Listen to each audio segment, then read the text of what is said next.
cheap. Joining us now, Gordon Johnson from Axiom Capital Management. Gordon, always great to see you.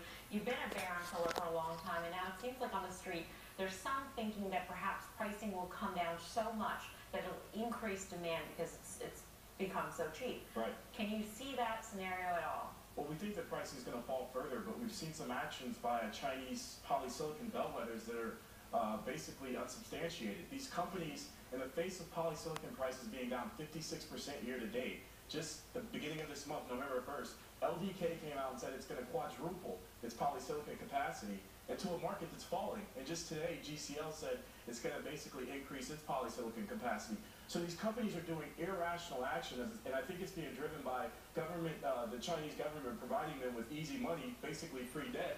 And, you know, it's increasing supply into a market that's already structurally oversupplied. So since the Chinese government is pumping money into these solar companies over there, U.S. companies, I would imagine, have just a fundamental disadvantage. So U.S. companies are a definite short even here, or do some go bankrupt still? Absolutely.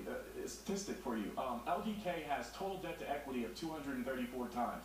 GCL, 113 times. MEMC, who does the same thing, which is a U.S.-based company, is only at 30 times. And these guys just announced huge debt raises to ramp more capacity. So basically the government's just funneling debt to these companies to increase employment in China, but it's ruining the industry. Last question, Gordon. Sorry we're out of time, but in terms of your greatest short opportunity, what would it be? First Solar. First Solar. That's you right. think it goes to bankruptcy? If it does not acquire a polysilicon company, they're structurally disadvantaged with thin film modules. I think it goes potentially into bankruptcy. And what time frame are we talking about? Probably a year to 2 years. A year to 2 years. All right, Gordon, great to see you. Thanks so much for your time. Thank you. All right, coming up next, Scott Nishis has got a trade on the newest options to hit